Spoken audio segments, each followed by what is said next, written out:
All right, we're live. We'll wait. Is it that cold down there, man? Yeah. I mean, it's not cold to you, but it's cold to me. It was 37 degrees when I got my truck this No, morning. man, and that's south cold too, man. That's even worse than 32 degrees up here. Yeah, I would agree with that. Yeah, dude. When I was in Houston, 32 degrees and with that humid air felt like it was 10 here. Oh yeah, the wet air's bad. Nick was asking where you're at. He just said, Charles, where are you? In He's Atlanta, outside of it, on the west side of Atlanta. west side of Atlanta. Well, cool. I was Charles pulled his car over graciously so we could talk a little bit about our Monday show here at 12 o'clock. Charles De La Torre and I do this every week to a little bit talk about the market in the southeast. We chat a little bit about the opportunity for optionality, which I think is a great topic to talk about. But I was just going to chat with you about the NOLA vibe that I from being down there. Yeah, Uh, I'd be real curious to know what you came up with on that. Yeah, so very interesting. 700 people in Louisville. This is the people that want to be there, right? The people Yep. that are sick of lockups, want to see other human beings. Traditionally, there's 1,400 people at this show. There's 700. Probably no coincidence it's split right down the middle, right? Um, No, so not at all. I guess Greg and I were talking this week, and it seems to be that the real it's naturally the most aggressive people are going to be there. So the conversations I asked people were business going to be better than next year. Everybody thought that volume would be better, but everybody was. I walked away with everybody being really bullish, which always concerns me a little bit. But it seemed to be the conversation was everybody distributors are building inventory. Inventory is getting built everywhere, right? A lot of people are trying to mill levels are trying to get stuff across the border from Canada before there's some perceived new duty added on. So liquidity is good, but there's a lot of wood still flowing through the pipeline. So overall, great conference. People were happy. People were willing to go out and buy a lot of beers because they had a good year. I'd imagine so. Oh man, much different from when I've been to it in subdued markets. People had that Kool-Aid smile from ear to ear, man. Like just like stuff is Good. really good, man. Like it's like Nobody had a dose of kryptonite this year. That's for sure. yeah, absolutely. So it was cool. Southern Pine Market being what's going on there? Anything interesting there, Charles? I mean, I think you and I have discussed it, and the arbitrage opportunities or optionality opportunities between 2 6 spruce and pine is still there, obviously. The other thing is that in Southern Yellow Pine, I mean, 2 by 4s, in my opinion, are greatly overvalued, considering what you've been doing this about as long as I've been alive. Um, you know, Southern Yellow Pine 2 by 4 16 number two is trading at an $80 premium, or was 5 days ago, to spruce. Yeah. So what's going to cause that to change? Or mills hiding wood? What's the scenario? I think 2 by 6 as a whole is going to stay tight. From a lot of the things and a lot of the feedback that I've gotten, especially in studs. So it'll be real interesting to see. You mentioned something about guys building inventory. I think they may be past that for the next couple weeks. I think, what happened last year is probably going to mirror itself. We're going to have a bit of a dip over the next couple of weeks, and then things will firm up because people will start looking at supply chain crunches and timelines for Q1 demands.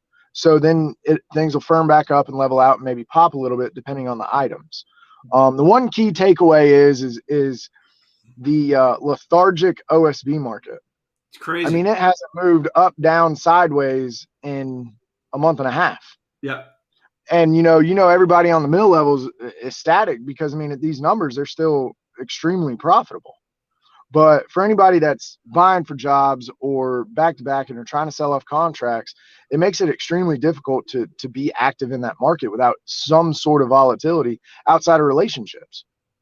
Yeah, you know what? That's good. And when I said people were building inventory, I should have been more species specific because I agree with you. So one thing that I heard from probably a handful of people down there, and it's something that I don't ever appreciate unless I'm talking to people. You probably get a better sense of this.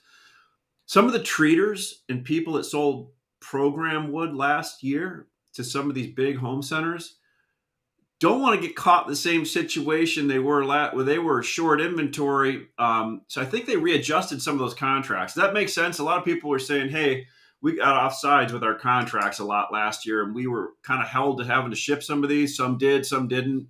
But I think they readjusted some of those contracts. Does that make sense? One guy said, "Hey, they ate it, and they only have so much wiggle room between transportation and treating." And if they get offsides in the lumber, it got real bad real quick. Does that make any sense at all? Well, in the treating business, I mean, your margins are just, I mean, it's razor sharp, right? Yeah. But when you start talking about programs with these big boxes, I don't know if they want to continue that relationship and continue to have the ability to move off those kinds of volumes. There's only so many ways you can prepare for that. You know, what you're going to readjust contracts based on last year's need. Well, we all know what happened in the past does not dictate future performance. Right. So if you look at it from that standpoint, it may turn into a situation if they adjust it up based on what happened and not being able to ship wood and supply chain issues and trucking and so on and so forth. They adjust it up. There might be a glut of secondary wood coming out of treaters yards because the retail side's not as hot. So it brings up a real interesting conundrum as to how to prepare for that and how that's perceived in the marketplace, not only from the wholesale trade side, but also from, you know, your dealer side, your small dealer, your big pro dealers, and your big box. And what is a trickle down effect? Yeah. So I guess my question is, it seemed to me the feedback was I may be speaking out of school. Treaters weren't building an inventory right now, and they historically do. No, they're not. You're exactly right. And that could be the reason why 6 inch is so low, 8 inch and 10 inch are out there slogging around. I mean, are they going to all of a sudden come in at once and decide to pick something up? Are they happy just doing the way they're doing it, just in time, flowing in and flowing out right now? Well, I think right now they have no other choice. Yeah. I think anybody that's obligated to wood, you own it weekly. So how do you transfer that risk to somebody else is a question. I mean, you look at 2x4s and 2x8s, those go hand in hand due to the fact that on the mill level, they can value add that product in house. So that's why 2x8s have popped as much as they have over the past 3 weeks. Right. But you know, the reason why 2x4s and your narrows are so tight is because, quite frankly, a lot of truss guys finally got plates. Yeah. Yeah. You know what? That's so funny that you said that. We visited, Nick and I on the way home, visited a handful of people, and that's exactly the feedback. I asked them, "Hey, I was at the BCMC a month ago, and there's a problem with plates." And like, yeah, that's seemingly people, they eventually, that remedies itself. And you're right. It sounds like it has, right? I mean, it's definitely, I don't know if it's remedied itself, but it's definitely gotten to a point where people are hopping back in the market and buying. I mean, Yeah. that's indicative of you know, $800 plus 2x4 on a delivered basis in Southern Yellow Pine when you can buy for, you know, mid to high sevens and spruce. Right. So here's a good question. We stopped by one guy looking for carloads of 2x6, 116 and 5/8. I'm like, "Can you use pine?" And I ship pine into the whole area all the time. They're like, "No, we can't use pine because it twists in the walls." Like, this is one of those where their perception is their reality, right? So I'm trying to figure out how to sell them on this, because the difference between 2x6, 116 and 5/8 Southern Pine and 2x6, 116 and 5/8 Spruce. I don't know if it's as much of a difference as now delivered up to these locations, but it has been pretty significant. So it's good to keep that optionality in your bag of tools, right? I mean, it definitely is, but once again, you have to go to somebody that's open to having a conversation and open to learning something new or a different way to skin a cat. So, you know, it's one of those things to where pick and choose your battles, right? So if you have somebody that's been doing it for an extreme amount of time, and they're in your environment, it's a lot different, because down here you have people that deal in primarily spruce and studs, but are open to Southern Yellow Pine because they buy a lot of Southern Yellow Pine for other applications. So Right. they can understand when you start speaking, okay, you know, instead of selling you a number 2, we can upgrade you to a number 1 or better. There are certain things that we can do to I guess give the perception that it's a higher value stick than just your standard number 2. But up to those delivered markets, it makes it tough, because then you're not fighting the southbound freight as a value add for Southern Yellow Pine in the Southeast or out to Texas or anywhere in between Southern Ohio, Southern Illinois, Central Illinois, Missouri, stuff like that. But you also are not in a position to where people have, quite frankly, a lot of experience in dealing in Southern Yellow Pine plate stock or other items to where they understand how it works in the environment. Right. Right. Yeah. I was going to ask you one question. My mind bonked on me here. I'm trying to think. Oh, Euro. Okay, so we're down at this convention. That's one of the big things. So the breakdown of the people there were not as many Canadian mills showed up. But some did. A lot of people did, but a lot of them didn't want to deal with the whole cross border deal. But all the Europeans were there. So. And it's interesting seeing when they all get together and they talk in their groups, all these different guys, right? But one thing I've noticed with the European spruce is it keeps coming over, and I think we talked about a few things. There's still some problem at some of the ports because there's a lot coming over. One of the ports in the Pacific or up in the Northeast was saying they have a problem because a lot of lumber comes in and then they get slammed with European plywood. Or Brazilian plywood, but it's still coming over, and it's interesting how that trades. Some of it goes to everybody's built their little groups up. Some of these, there's a handful of these European mills that only sell to 3 or 4 of the big boxes, or not boxes, 3 or 4 of the big retailers, and never discover price anywhere else, and they're happy doing that, right? They don't care what else is trading for. And then there's some of them that sell to all the different distributors and they're people that they picked and chose, and that finds a market, right? But it's interesting over time how that's finding a market and getting out there. I mean, we've got 1,000 trucks listed today. A bunch of them are European through a handful of these people. But what do you think about the European spruce coming over? You still are doing your short stud program for the shed builders. Anything new there? Or anything you've seen there over time here? Well, I think, so we've got 2 things going on. Number one, if Europeans have been here for a while, and I think you and I have touched on this, or you and Greg, or you and Matt, they're going to continue to come back because they found a market that works and they found a way to get rid of wood and they've established relationships, right? So those guys that have longevity that have been in the market a while are not going anywhere. Your volumes are going to change based on those individual markets, but I think at the same time, it's also going to force some of those guys to look at different ways to do business outside of what you just described. I mean, that level of comfort and the longevity of those comfort levels are something to be fought. Our diversification in our European product has as of late gotten legs, right? Because you had the great crash. But before that, even years before that, there's not a lot of Euro guys that want to talk to new guys because of that. They don't at all. Matter of fact, they're like, we're happy with our distributors right now. And some of the few that I mentioned that don't ever want to have transparency, I don't know why they're happy doing what they're doing, because I think they just want to get paid for moving their volume and go home and, and do their stuff. But they've built their alliances and they push it through people. And I think it's changing a little bit though. Well, it's going to have to, because those guys are, I think a lot of the big guys and the forces and the players in that European spruce scenario, right, see the writing on the wall. I mean, Western Canada is going to be a shadow of its former self within the next 3 years. I mean, it already is to an extent, but even more so over the next 3 to 5 years.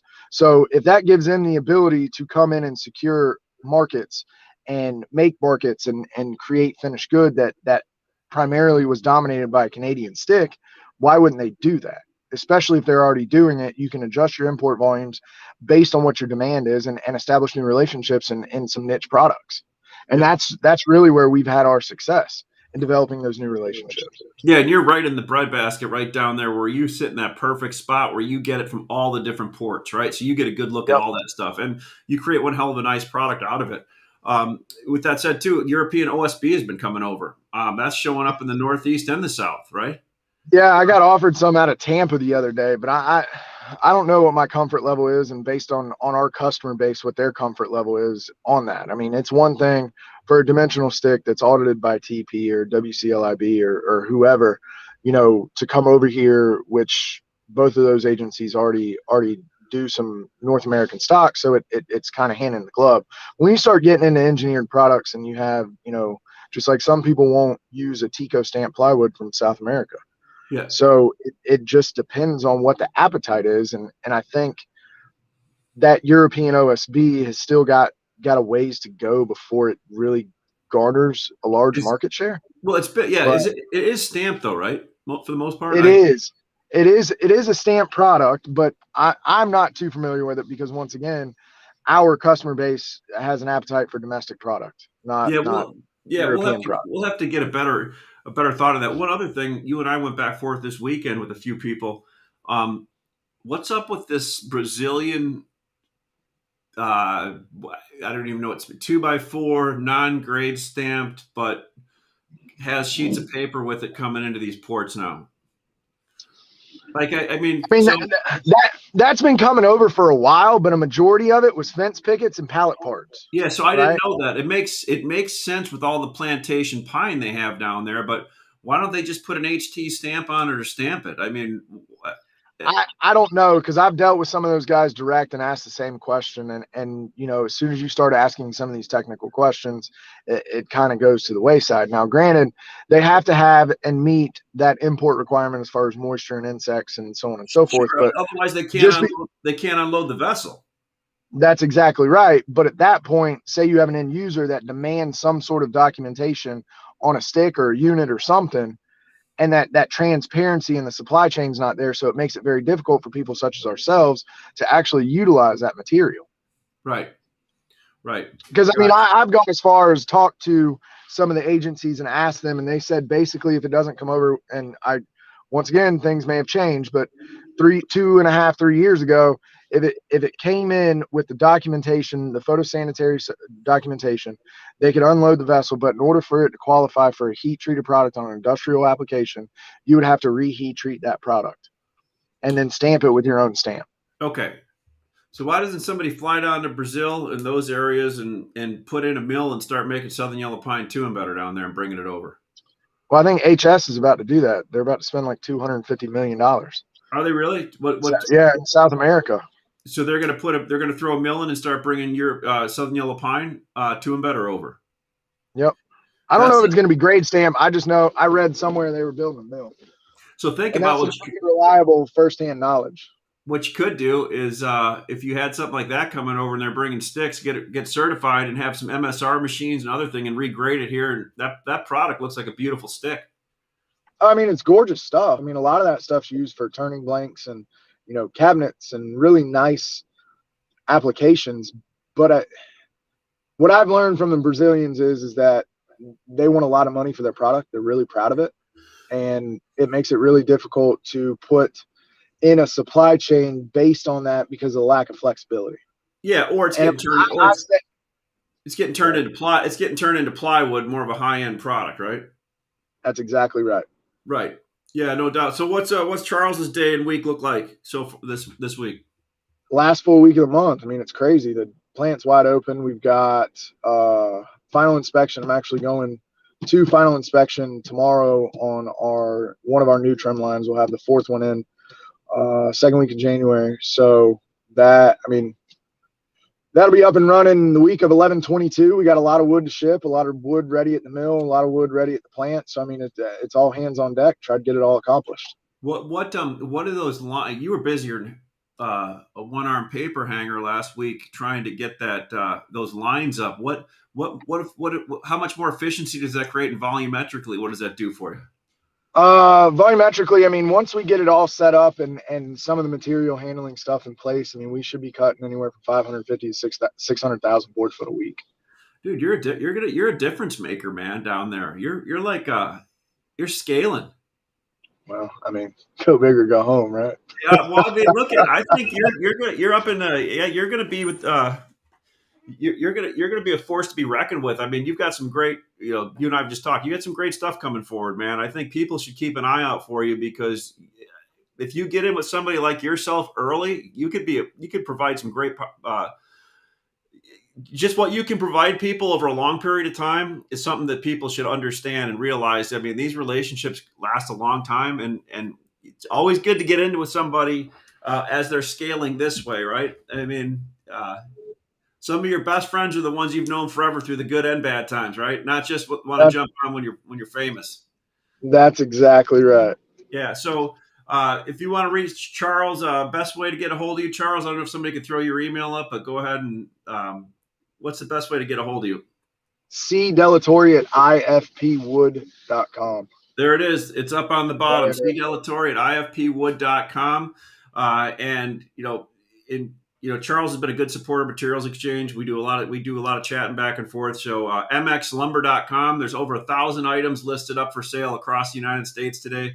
We're the only digital exchange creating transparency. We're trying to change it from a transparency of pea soup to a little bit more transparent. So, all right, Charles, we'll have a good trip. Appreciate you pulling over and getting on the phone. Everything was great. We'll look forward to talking to you. Yes, sir. Thanks, Ash. All right, man.